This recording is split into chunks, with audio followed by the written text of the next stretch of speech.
I had a relatively comfortable upbringing, and life was still hard.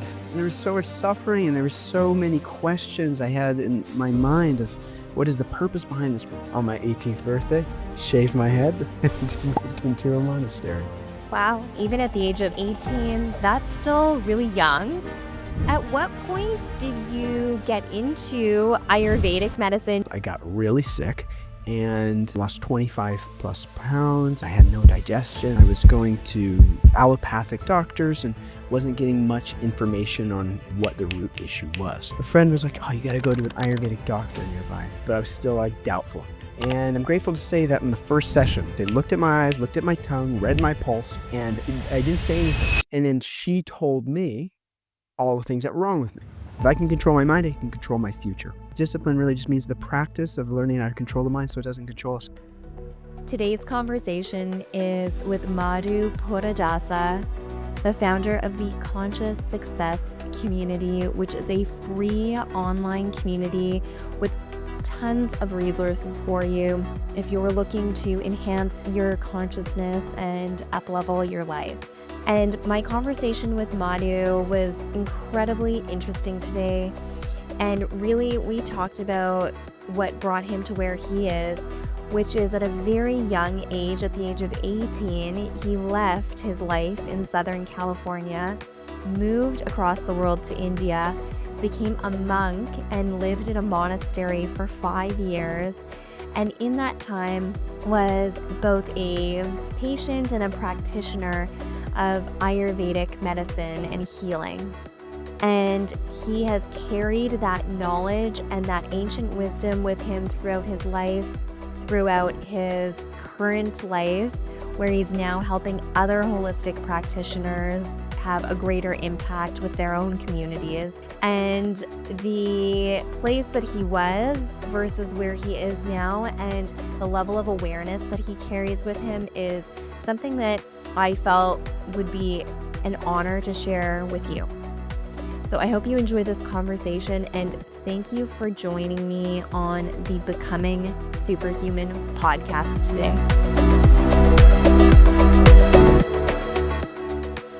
All right, Madhu, I am so excited to have you join me here today on the Becoming Superhuman podcast, and really excited for our conversation that we're about to have because you have such a unique and really colorful history in the health and wellness space. And it's something that I'm really looking forward to hearing more about and having you expand on and just share a little bit of your experience in service and in health and in healing with everyone who's listening today.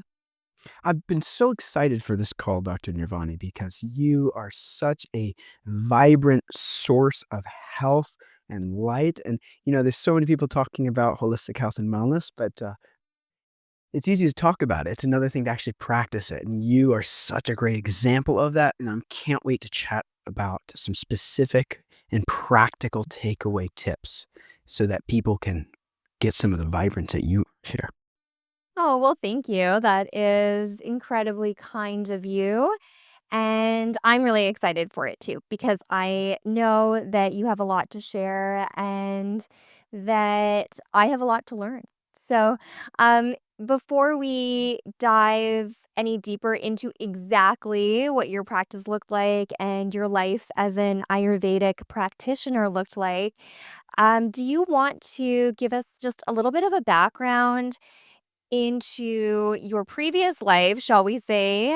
I know you were a monk at one time, even though now you're back in the West and living a little bit of a different life. But if you wouldn't mind just going into what led you to India, what led you to becoming a monk and dedicating a portion of your life to living in that way, and what you learned through doing that. Absolutely. Well, it's obviously unusual for someone, an 18-year-old young man, to want to leave everything behind, shave their head, become a celibate monk in India. And so it's definitely a question I get on the regular. The shorthand version is this. I had a relatively comfortable upbringing, relatively. And life was still hard. There was so much suffering and there were so many questions I had in my mind of what is the purpose behind this? What am I even meant to do? Is it supposed to be this hard? And just a long series of questions. And what happened was as I was on this long search to try to find, say, answers to these somewhat deep questions, I was curiously exploring all different types of traditions and practices and philosophies and theologies. And ultimately, I read one literature which is called the Bhagavad Gita, which is for those unfamiliar with this literature, it's about 5,000-year-old book that is teaching the nature of the self and purpose. And in Sanskrit, the term's dharma. In other words, your unique purpose and contribution to life. uh, your understanding of relationship with other living entities and what does it mean to be spiritual, etc. And so when I was 16, I read this book and it opened my eyes to what I would call like Eastern philosophy and theology, which I didn't have much experience with growing up. It was more kind of Western theology and oftentimes left me wanting more. I was like, but what else? But I want details. I want specifics. And so, long story short, I started studying this ancient knowledge from India. And then before I knew it, I was like, there's something here. I want to try it. So I started visiting these temples that taught this ancient philosophy. And I thought, okay, I could either keep going the direction I am. At that point, I was 16. I was going to college for construction management and architecture, which, anyway, if you know me, you'll get a good laugh out of that one. And I said I could keep doing that, or I can dedicate my life for at least a couple of years to learning how to become in control of my mind and senses. And lo and behold, on my 18th birthday, shaved my head and moved into a monastery. Wow. So you said you had a relatively comfortable upbringing, but was there anything that, I mean, even at the age of 16, 17, 18, that's still really young to have such a profound and intense interest in consciousness and spirituality and personal development. Like all of those things are not necessarily what most 16 or 17-year-olds are up to. So was there anything that in your earlier life you believe might have kind of set you on that path? Yeah, most certainly. Well, the first big bump in life that really shook me to my core was when I was 8 years old. I lost a sister and her husband. They were hit by a drunk driver in a car accident. This was when I was 8, and they had 2 children, and so the 2 children were not in the car when they, were hit, but, yeah, my sister Sita and her husband, they died in a car accident, and it was the first time I was really faced with death, and I thought to myself, "Well, this sucks." Like, someone's just here and now they're gone, and there's nothing I can do about it, and so that's where I really started to become curious, like, so what does it mean to die? Like, what is death of the body? Like, and there's a way in which I could experience, like, okay, my sister's no longer here. And I remember seeing, like, okay, there's a part of her, like her body is still here, but she is no longer here. And that's where I started to first contemplate the idea of consciousness. Okay, we are not the body, we have a body. The body changes every 7 years, every single cell of the body is regenerated. So we're taking on new carne every 7 years. We're reincarnating, another way to say that. So what does that even mean? Like, what does it mean to be a soul, self, spirit, unit of consciousness? What does it mean to have a body? What's the differences, etc. And dealing with other death as I aged, grandmother, and anyway, the list goes on. We're all always surrounded by inevitable deaths around us. That curiosity continued to unfold, and just my parents raised. I'm the youngest of 7. They raised 7 children, so I have nothing but love for them. And by the time I was a young man, they had understandably checked out in certain ways, and so I very independent, very became maybe too competent for my age, if that makes sense. And so, yeah, through these different experiences and being very independent, I was like, I don't want to just live a life I don't want to live and then die and have nothing to say for it. So, what the heck am I meant to be doing in this life? And I mean, there's more to it, of course, but that was really one of the core things that shifted my mindset understanding life and understanding death. Wow, well, thank you for sharing that, and I'm, sorry to hear what happened with your sister, but it obviously it had an impact on you in a really meaningful and profound way where, you've transmuted some of that pain and been able to do some really incredible things in your life. And in that, while you were living as a monk and you were living in India, what are some lessons that you think you learned there that you've sort of taken with you throughout your life? And did you find that fulfillment of purpose while you were there, or is that something that is ongoing for you as you continue to live your life the way you are now? Yeah, there's what nice questions. There's two big takeaways. I mean, there's maybe 2,000 others, but there's two big takeaways after spending 5 years in the monastery. And honestly, these two takeaways didn't really come until I actually graduated the monastery. But I would say service and sense control. And what that means is happiness comes from service. There's a way in which the mind is always trying to convince us, once I get this, then I'll be happy.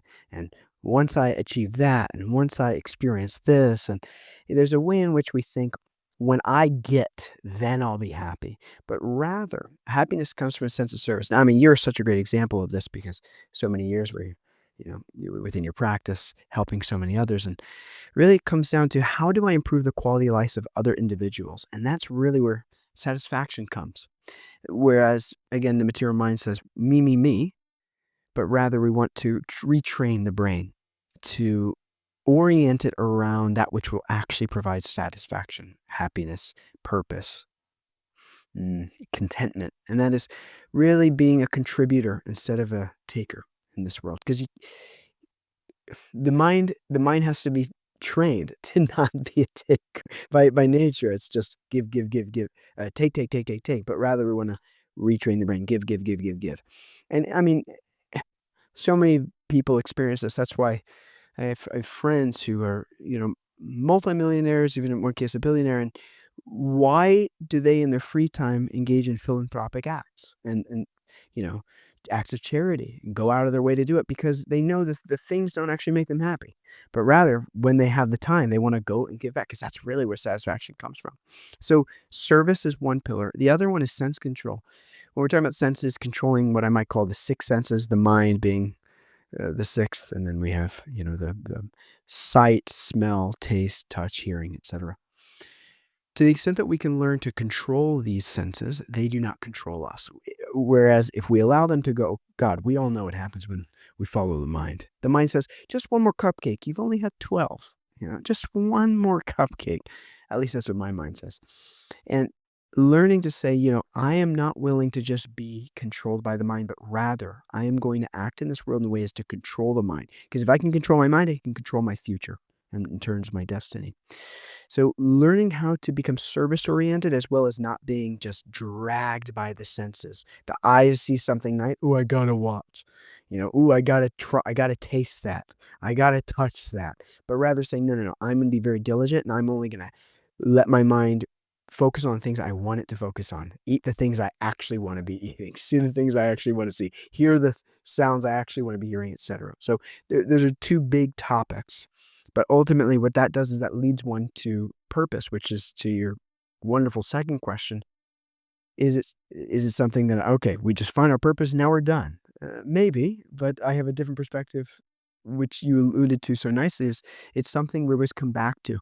And it's something that there's always space to be refined as we have as much clarity as we can around our purpose, but it's something that there's always room for improvement because we're always improving, or at least we have the opportunity to be improving and refining and understanding ourselves deeper. And therefore, even though, say, the essence of our service and our purpose might not change, the consciousness and awareness we have around that might deepen. Well, I would say we hope for it to continue to deepen. So finding our purpose is something that is maybe the main focus of becoming a monk around, and that we try to serve and help others with finding, but it's something to always come back to where there's always room for further clarity and further understanding. And during your time as a monk, like from a very practical place, what were some things you were practicing, or what did aspects of your day look like so that you could develop this sense of service to others, develop a sense of control over your senses? What does that look like in the life of a monk? Yeah, very practically. So ultimately, everything comes down to practices that do those two things. And so an example might be we would wake up, say, 3:34 in the morning, and then from there we would do some congregational meditation, and then we'd have about 2 hours for individual meditation. And after that, we would have lots of education classes, really trying to learn, trying to consume as much knowledge as possible. And then, after breakfast, we would then, and even in breakfast, it's not like you're eating everything, it's high quality, organic, freshly cooked meals. And then from there, you spend the rest of the day serving, and then everyone's engaged according to their psychophysical nature. So, an example is some monks, they love to cook, and therefore they would cook for us as well as for, you know, we have a lot of charitable events where we're, feeding many other people or, bringing food for different events, whatever the case might be. Whereas, say for myself, as you're getting to know with, through our relationship is I can talk and talk and talk and talk. And, in terms I like to teach. I like to consume knowledge and share that with others. So I would go to universities and teach students, and we would have, meditation sessions and all that. And so everyone's engaged in service according to their nature. And so from, let's say, after breakfast until midday, where we'll have some more studies, maybe some more meditation in the evening, and then we go to bed. So the whole day is based around learning how to control the senses and be disciplined around it. And we don't want too much discipline. We don't want it to where you become hard-hearted and mm, you know, uh, we want it militant enough, as we like to Mhm. say, where you're working with the senses but not pushing them to the point of breaking your mind. But then the other part of the day is service. Yeah, how can I improve the quality of life of other individuals with the types of practices that we're learning? Honestly, hearing you describe that makes me wanna go spend some time becoming a monk. What We were just talking about you coming to India with us we next year. We won't wake you up at 4, but Well, I think that would definitely be a nice introduction to it for sure. But the idea that, you have this very dedicated amount of time, and for you, it was a long time. 5 years is a long time. But I think almost everybody, whether they choose to actually do it or not, could use some aspect of that training, like that development of discipline, development of personal responsibility, and then taking those things and taking the strength that you develop within yourself when you make those things a priority in your life and sharing that with the world in a way that's really unique to you. And, that's a gift and something that we, especially, I would say, in our Western culture, we don't really focus on almost at all. Like it's really a go, go, go, go, go kind of a life, and prioritizing your own ability to discipline yourself and develop a fortitude of your mind and of your body and of your intentions. We could probably spend a lot more time focusing on those types of things, which it sounds like is something you had a really beautiful opportunity to do while you were living as a monk. So, thank you for sharing that because that was actually very cool and inspiring from my perspective. It made, the idea of becoming a monk sound was really special, really cool.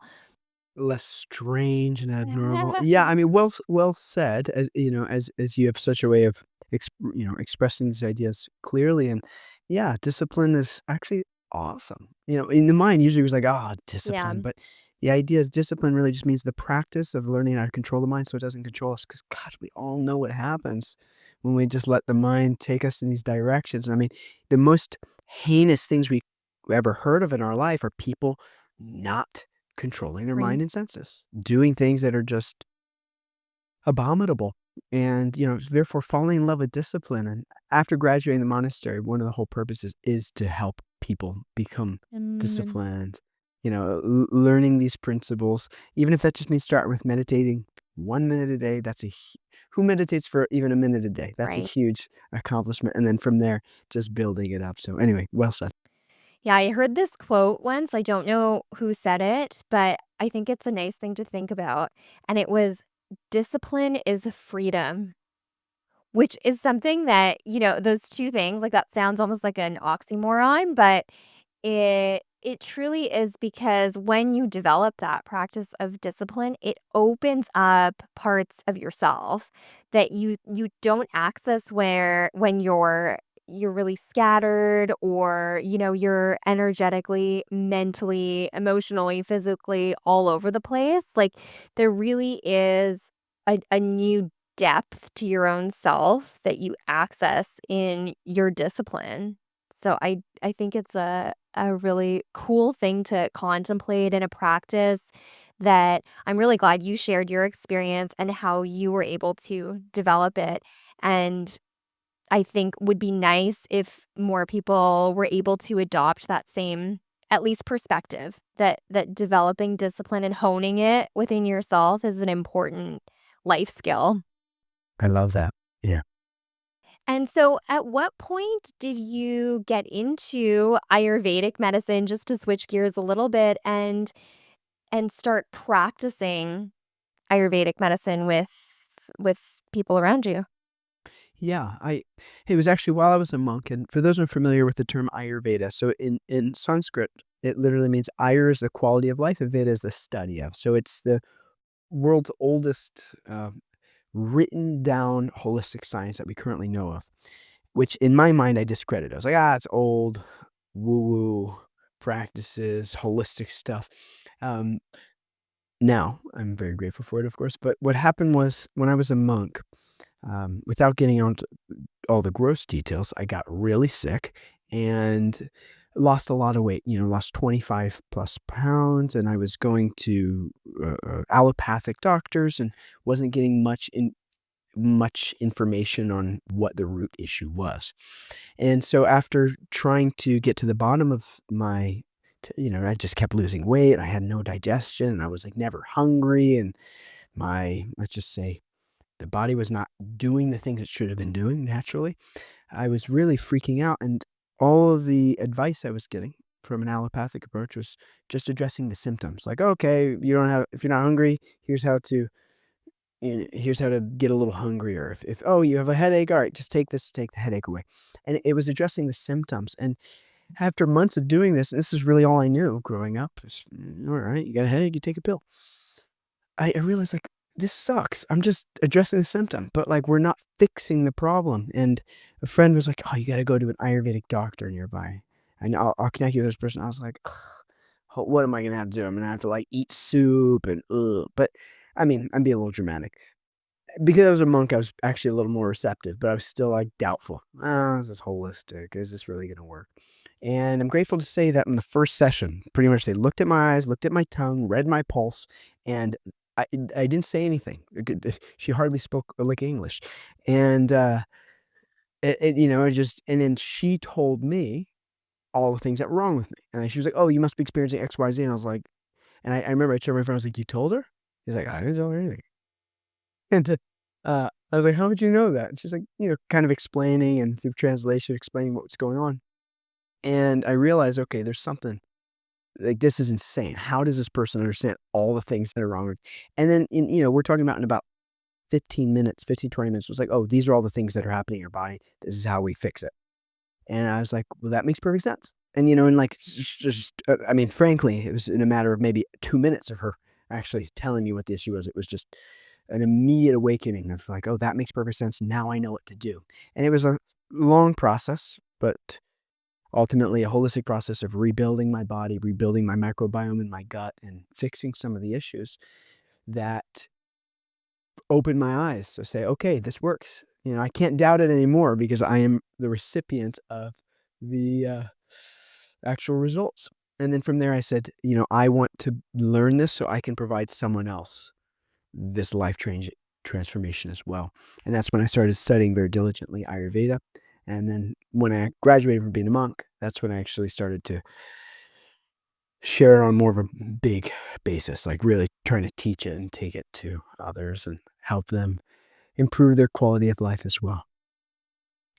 And for anyone who's not necessarily familiar with some of the principles in Ayurveda, do you mind just going into that? And as an example, you mentioned your experience with allopathic medicine.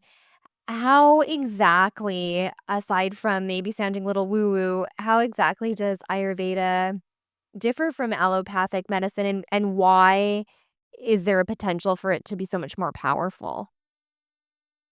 Yeah, I love this question, and I want to preface by saying, especially as somebody, I work with a lot of doctors, some allopathic, mostly holistic, but some of them are MDs that also practice holistic healing, and so sometimes I might, for the sake of being dramatic, say go big, allopathic versus Ayurveda.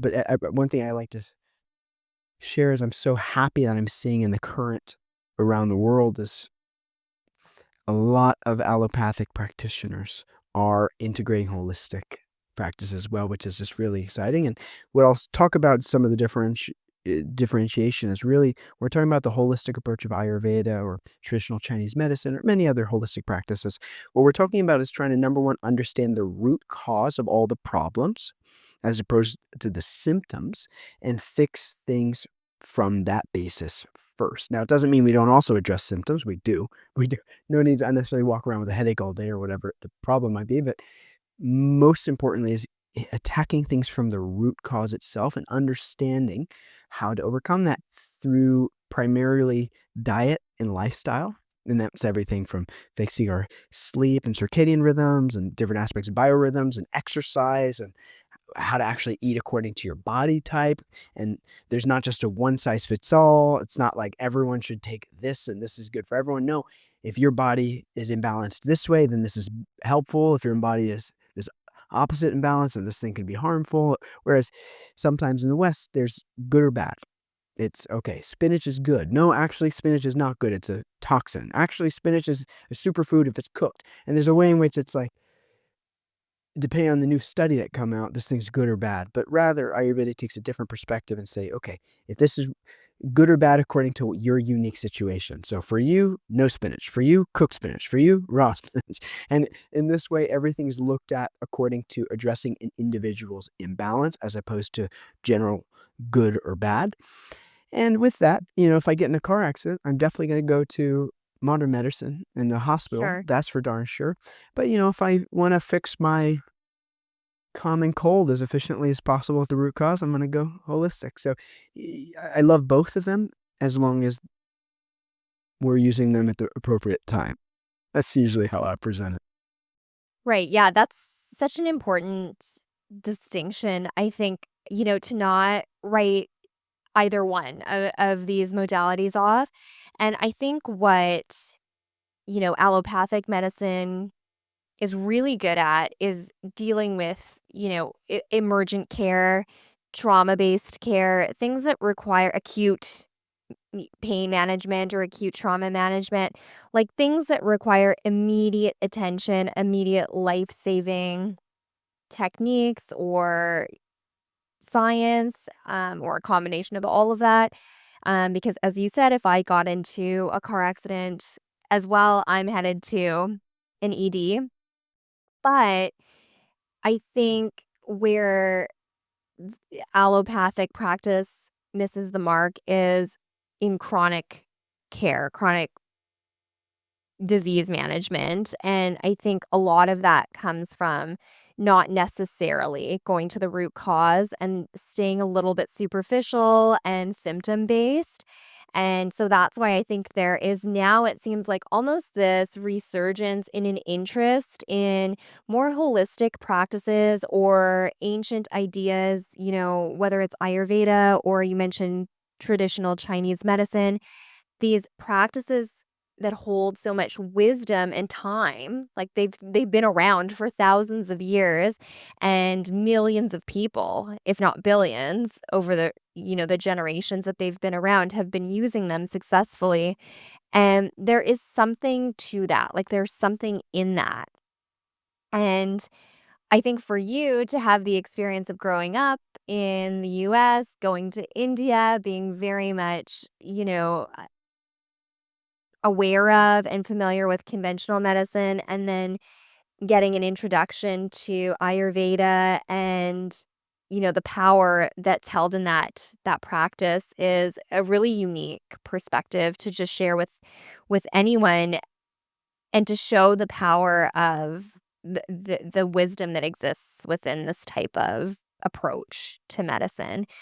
And I guess I don't so much have a question in that, but just to say that I agree with the perspective that there's a place for both. But in my experience, both as a practitioner, but also as a quote unquote patient, like as somebody who has had things wrong that I wanted dealt with, I I can see that there's much more of a utility for these types of ancient ideas when you're dealing with something chronically, because you really do need to get to the root of what caused this, like the headaches, the coughing, the pain, the brain fog, the inflammation, all of that comes from somewhere and comes from something. And you mentioned, just a little bit earlier, the idea that Ayurveda really takes the unique individual into consideration, and, you gave the example of spinach, which I loved, because it's so true. Like, the idea that there is any one size fits all anything across the board for people is just not based, like, that's not a real thing, that's not true. There is, um, there's an art to medicine just as much as there is a science, and part of that is really gaining a sense of, who this person is in front of you and how something, cooked, raw, steamed, boiled, any of those ideas, could help this person. And I think that you've spent so much time as a practitioner being able to hone that skill for people, that almost gets translated into how you can help them in other ways. I really like how you present that, and yeah, there's a way in which there's this term in Ayurveda where they say things aren't good or bad, they're either aggravating or pacifying. In other words, it's either pacifying the symptoms, or the problem, or it's aggravating, it's making it worse, and therefore, yeah, taking such a personalized approach because no one likes feeling like a number anyway. It's like, "Alright, you have this, here, take this generic medicine." It's like, I don't wanna take it. I wanna take something that's gonna heal this darn issue and heal it effectively according to my unique situation. Yeah, that was one thing that really stood out for me is it's so nice to feel we all wanna feel like we're getting a personalized approach anyway, and that's the whole direction of Ayurveda and many of these other holistic sciences that I've gotten to study over the years is how do we address something for the individual themselves? And in such a way as the cool thing about being an Ayurvedic practitioner, which has kind of informed my current career where obviously, as you know this, but, like, with marketing and helping people is we wanna work ourselves out of a job. It's like a lot of big pharma. I mean, I'm not gonna get so much in this, but, like, there's a way in which if we heal the problem, who's gonna be buying all these medicines we're making so much money with? And with Ayurveda, it's like, yeah, I the whole desire is I'm trying to work myself out of a job here. I wanna get people so healthy and knowledgeable that they're good to go without me.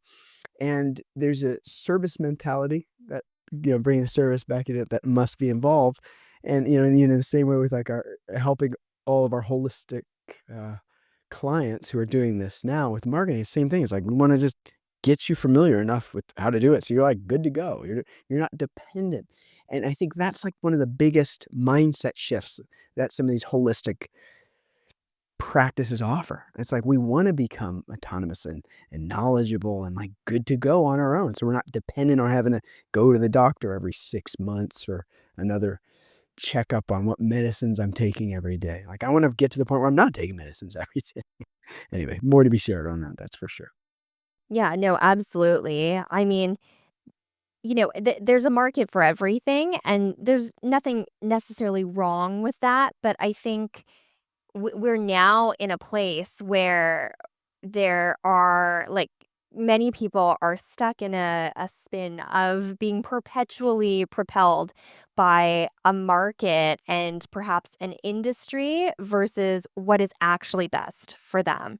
And, we don't need to go into necessarily too many of the details around some of what that may be, but there are these large industries that have an interest in people coming back as customers, and sometimes they're called patients. And if we can move into a place where we are able to understand our bodies better, are able to take responsibility for what happens to us, that's so much more empowering and, you know, so much more of a beautiful way to approach your life here than to kind of be pushed around by a system that is really just looking at you as though you're a number.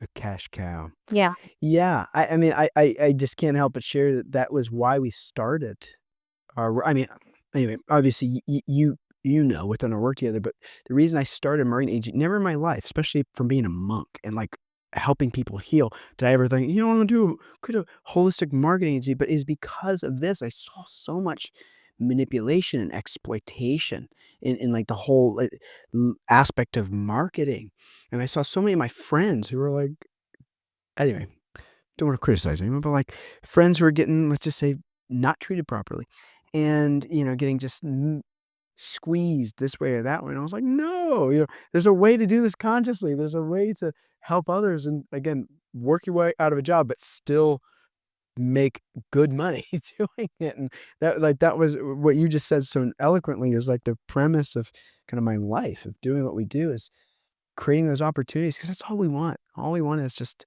a good support system that's gonna help us live the way we want holistically to improve our quality of life, and that's one thing I appreciate about you too is you do that so well within your how many years of practice now? 14 in a couple of months.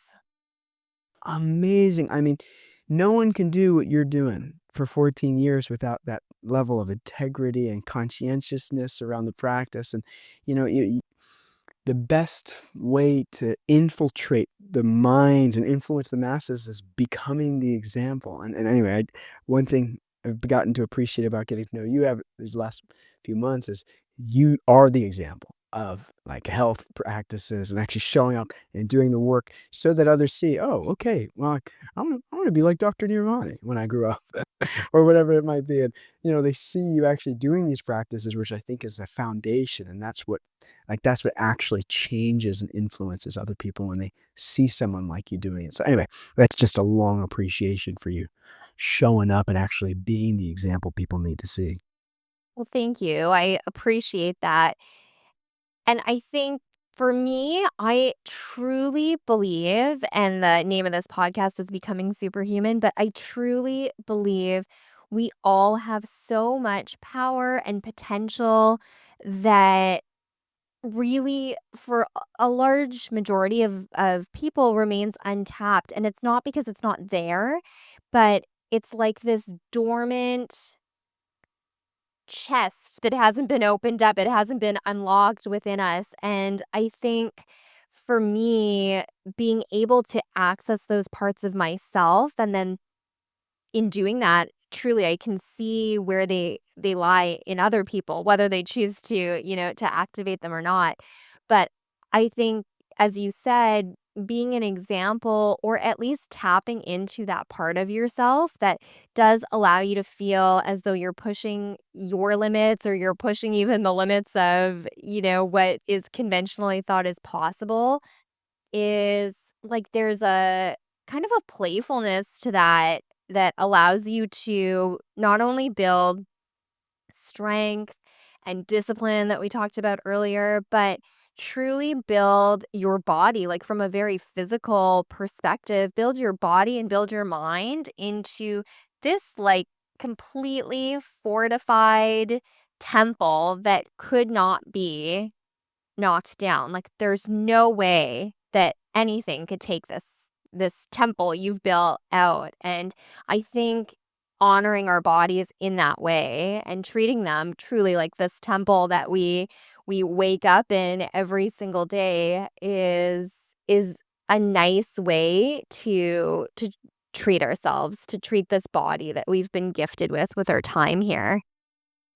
Yeah, I couldn't say it any better myself. I mean, even from a statistics standpoint, it's really miraculous to become a human.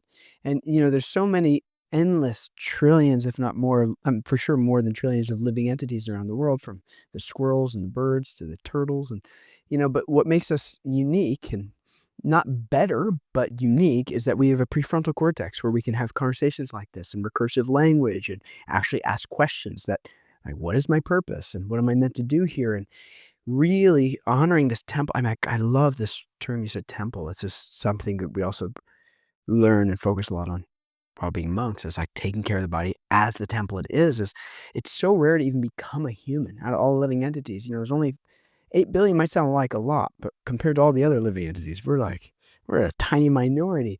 And somehow we hit the jackpot by being a human. By somehow or other we're here. Well, that's another conversation for another podcast. How we get to being human in the first place, but we're here now, and how to really take advantage of it, not just spoil this life and not just, you know, waste it away, but really treat this body as the temple that it is and feel gratitude every day for having a functional body and that we get to build, and building the body, building the mind, building up the person we actually want to become. And it's just such a gift. It's such a gift. I really love that emphasis that you're putting on that.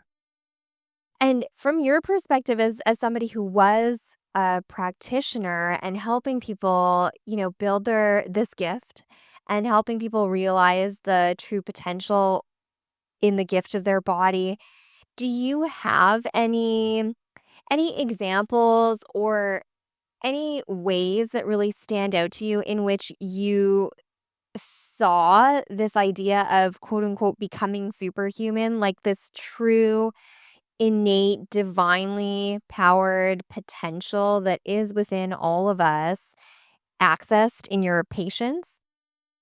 Yeah. Well, what I'll say to preface my answer is we have a body, right? We know we're not the body because the body changes. And I'm not less of if I lose a limb, I'm not less of a person, right? We can understand very empirically that we have a body, but we're not a body. In the same way, we can understand we have a mind, but we're not our mind, because we can change our mind. We can see our thoughts and we're like, I don't like that thought. Get rid of it. I like this thought. Let's keep it. And so, a saying that we often come back to is, I'm not my body, I'm not my mind, I'm something divine. And so we can understand we're something beyond the body and the mind, that's spirit, soul, consciousness, whatever term we want to give for it, we're talking about the same thing. And what I would say is, when it comes to what all these practices, all these holistic practices, they get us to a point where we're, again, not being dragged by the senses, and we're actually feeling content by service, and then ultimately able to perceive and become the observer of life, like as opposed to being just r- reacting to life and as a default conditioning, just going through on autopilot. Is all these practices are to lead us to a place where we are now the conscious observer and decision maker. I'm the boss. I get to decide what I want to put my time, attention, resources towards. And so all these practices are to lead to that end of like full, free sense of personal responsibility and control of my life, and putting myself in the driver's seat. Doesn't mean we don't depend on help of others. We, of course, are only here because of the kindness of our teachers and standing on the shoulders of giants. But ultimately, we're the one driving the boat, and we're the one who actually gets to create the life that we want. So with that preface in mind, these practices, where I'll throw a couple out that anyone could use today, immediately after this podcast ends. Like, there's a few things that we could do to start to create that sense of radical self-responsibility and control of our life, and in terms of doing something today that will create the future that we want. And number one is, you really got to take care of the physical body, and that's everything from regulating your sleep and your eating and your, all aspects of biorhythms and what you're doing in this world. Take care of the physical body, take care of the mind. And this is everything from meditation practices. Again, even if it's just 30 seconds a day, even if right after this episode ends, if you just grab our handy dandy smartphones, go to the stopwatch and click 30 seconds and say, I'm just going to focus on my breath. I'm just going to take deep breaths for 30 seconds. Like, that's a fantastic start. And, work our way from there. And there's so many types of meditation practices. But then also on a spiritual level or on a level of consciousness is doing things to help us understand that we're not just the body. It's easy to identify with the body. Doing things to help us realize we're not just the mind. It's so easy to identify with the mind, but actually consciously saying, I am beyond these things. And doing what we might call spiritual practices. In other words, things that help us understand we're a spirit. We're beyond the physical body and the subtle mind. And engaging in things that help on all three levels. So taking care of the physical body, nourishing there, taking care of the mental and emotional body, the subtle body, if you will, and then also nourishing ourselves on the level of who we really are, or the spirit. And more I could say about that, but those are the overarching principles. Yeah, thank you for that. Do you have any, for somebody who, for example, is listening, is wanting to access their highest physical potential and is maybe feeling overwhelmed or confused by how to access more of their consciousness?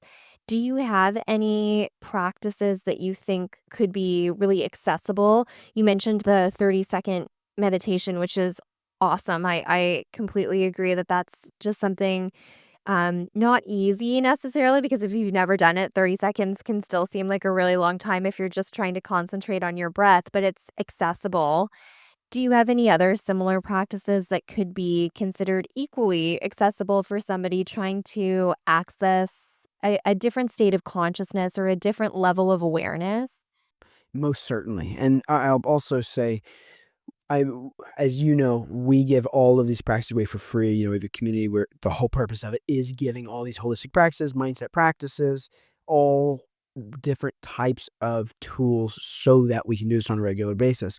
But I want to there's one that stands kind of above everything else. And that's because it engages the sense of hearing and speaking. And the sound carries consciousness. Therefore, if we can engage the hearing capacity, it's going to be easier to actually control the mind. An example is we use an alarm clock to wake up, not an oil diffuser, because the sense of hearing it carries consciousness. It grabs our attention. And examples of somebody's driving, if an ambulance crosses, as somebody's listening to this podcast, they're going to have to consciously bring their attention from the sound of the ambulance back to our voices here, because sound pulls, it carries our consciousness away. So there's one practice that engages that sense, frankly, all senses, that according to all the ancient literatures from what's called the Veda, or all these ancient texts from India, which are some of the oldest written literatures in the world. They talk about mantra. Mantra literally means, man means the mind, and tra means to deliver or to free. So mantras are these ancient sound vibrations that we say out loud of our mouth, but then our ear hears it. And what happens is, instead of just trying to grab the mind and hold it, good luck. Sometimes people mistakenly think meditation is you just empty your thoughts. Good luck. It's not going to happen. The mind is active by nature. Rather, we engage the mind. And so there's mantras, and I'll give like one example that people can, utilize if they so desire, but there's different mantras, and we say them and we hear the sound vibration, and it actually captures the mind.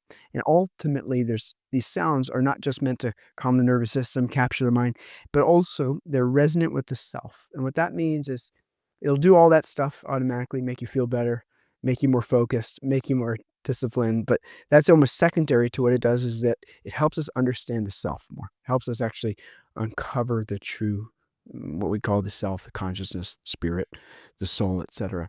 And so, an age-old mantra that many people, I'm sure most people listening here, is Om, and there's various others as well. And what that looks like is, even if it's just one mantra or 10 or 108, whatever the case might be, is you chant these mantras out loud. And instead of, again, just trying to control the mind, good luck, what we do is give the mind something good to pay attention to. Just like if you have a child that's going wild, instead of saying, stop, oh, good luck. How's that going to work? It's like, here's something to, uh, here's a bottle. Here's a song. Here's something to actually capture the attention. So sometimes we have to treat the mind like a baby. And so whether that's just getting comfortable, sitting in a seat, taking a couple deep breaths to start to gather their attention and just chanting, Om,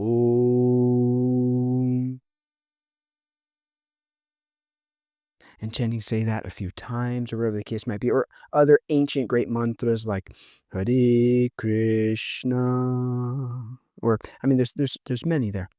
And we chant these mantras out loud, and it's the easiest form of meditation. What to speak of the most effective, as opposed to just, sitting there trying to Mhm. think of nothing. It ain't gonna work. So anyway, that's what I would advise is people explore more about mantra, M-A. I mean, I wrote it in English, mantra, That- uh, mantra meditation.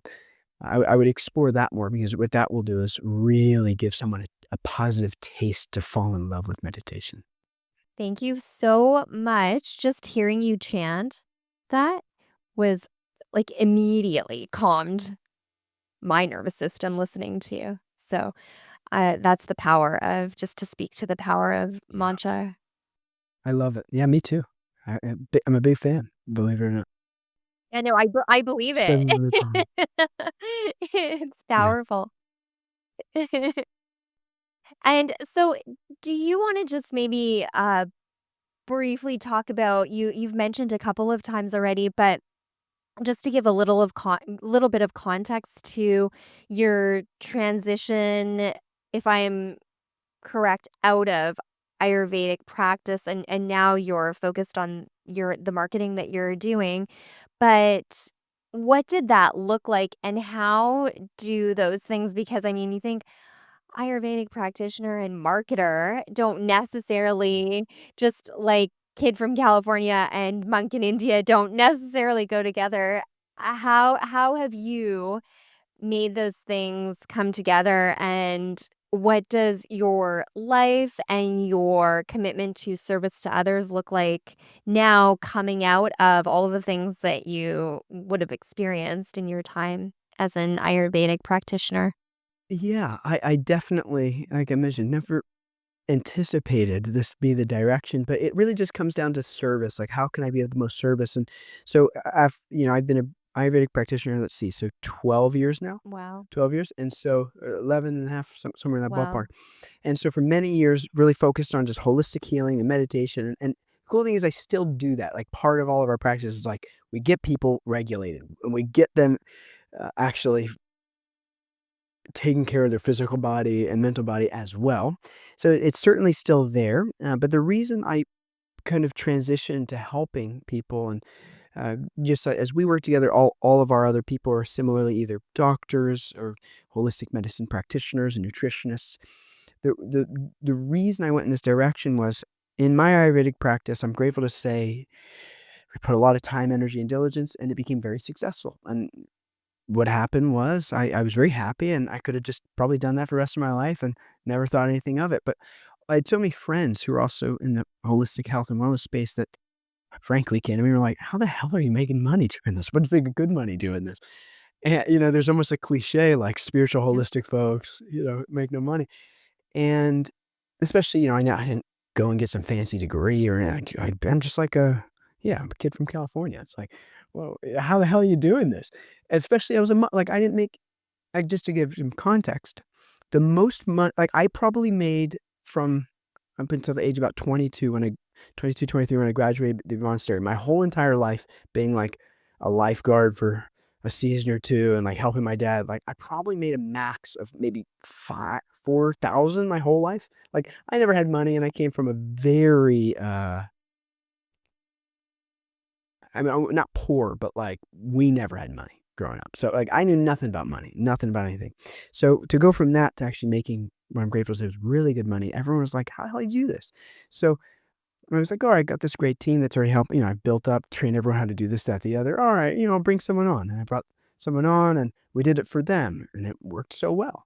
And then another person, hey, one became two, became five, and then here we are today with over 300 people we've gotten to serve and help. And so it really just came to how can I be of the most service? And so in Ayurveda, I can help one person at a time. I mean, many ultimately, but there's a cap of how many I can influence. Whereas now, each of our clients that we work with, if I help them, they're gonna go each help 20, 30, 100, 500, 15,000, whatever that number might be.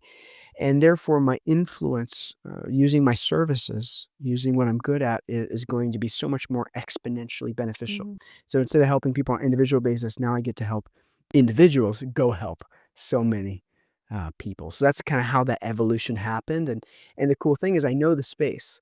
I know how to actually grow a holistic business and brand and all that jazz. And so anyway, even though it seems like, what? How does that make sense? That's how that natural evolution came to being. And I can honestly say I've never felt more purposeful and more satisfied in life. That's for sure.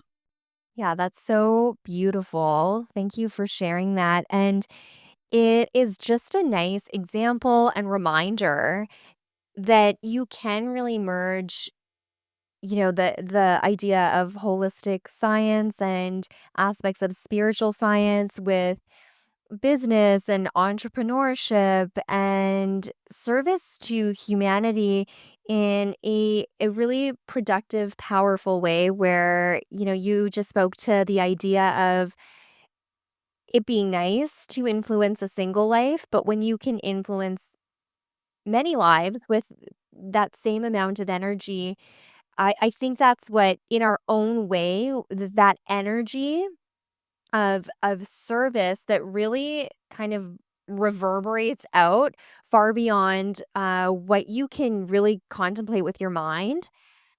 That when you tap into your dharma, which I believe is what you've done, is where you start to is projecting that energy out into the world. So I think you're a really cool, really unique example of that. And in my own experience working with you, as you mentioned, we've known each other for a couple of months, 2, 3 months now, and I can say that your level of sincerity and authenticity and really the energy that you bring to just wanting to do good things and be, as you said, as of service and in service to me and my business, and I'm sure the other people that you're working with in building their businesses, there is something so true in that. Like, there's a truth and an alignment that I'm really glad I've been able to connect with, and I do value everything that you've helped me create up until this point and looking forward to what we're going to create going forward. But all of that is to say that I think part of why you're able to do that and why you're so good at it and why you've been able to do it for 300 other businesses at this point is because you have all of these experiences where you really are weaving elements of practicality and logic and implementation with spirituality and um, levels of consciousness and access to, truths of reality that maybe we just don't even contemplate to put together or try and merge in a way where you can really produce something out into the world of value, of service, and you tap into your own dharma in doing that. So I think that you are an example of somebody who is doing that, and that in and of itself is inspiring and is something that I'm glad I've been able to connect with, and I'm glad that we've been able to work together up until now. Oh, thank you so much. And it takes one to know one, I'll say. And, I'm grateful to have such great teachers for, whatever I'm able to do. It's certainly through the kindness of all that I've learned from those who've been so generous to me. And, you know, it's so refreshing to hear. I mean, you present these topics so eloquently, and I'm just so grateful to get to have these opportunities for us to connect and really talk about these transformational topics. It's such a breath of fresh air that podcasts like yours exist and give us this opportunity to go deep into these topics that frankly, that work. And so just know, Dr. Nirvani, I'm so grateful that we are connected and that we get to have these conversations. And the cool thing is we get to do it all over again. And very soon we're getting you out here to Southern California, so we'll have another podcast. It'll be great. Yeah, definitely. Thank you for the invitation. We'll have to line that up for sure the next time I'm down there. So, Manu, is there anything else that you would like to share or any particular last words you'd like to impart before we wrap up and we allow you to move on and serve some more people within the holistic health realm? Well, if we're up to me, I'd never end this, but for practical purposes, no problem. Yeah, what I would say is just for everyone listening, you're never alone, though it might feel like it at times. And if you're anything like me, sometimes it's easy to think, oh, how am I ever going to manage this? How can I get through this challenge? How can I overcome this? How can I manage? There's always support available. And I'm happy to be one of those many people in your lives to support in any way that we can. And that's why we create what's called the Conscious Success Community. Is just to give away. We give all of our teachings and knowledge and trainings and all that away for free for anyone who wants to take it and learn it and explore it deeper. So I'll share that link, and it might be in the show notes. Otherwise, anyone can send me a message on any platform. It's madhu, madhu.life, madhu.life. Find me on any platform, send me a message. But actually, I want to give them a special gift. Why don't we do this? If you send me the word, why don't we do superhuman? I like that. If you send me the word superhuman, then I'll know you're coming from this podcast. Not only will I give you access to our whole, all of our courses and all that for free, but there's one we're working on, which is specifically around like meditation practices, a new thing that we're developing, and I will give you guys access to that as well. But you got to send me the word superhuman so I know they come from this podcast. That's amazing. Thank you. That is such a gift, and I will be probably the first one to shoot you a message with the word superhuman. Yeah, I love that's it. so I love it. kind. Thank you Thank again you. for this great opportunity to talk about these amazing practices. And yeah, I really just thank you, Dr. Nirvani, for creating such a beautiful space for people to go deep into these transformational practices. Well, you're welcome, but I really could not do this without amazing people to have these conversations with and to really share in the experience and the richness that you've already had in your life and you've brought to so many people as they try and, grow their own influence and awareness around what their true purpose is and how they can actually live a life where that's imbued in everything that they do. And it's just so cool to see that coming from you and to watch you be a really amazing example of that, and ultimately to be able to talk about it on a platform like this. So thank you so much for your time today, Madhu.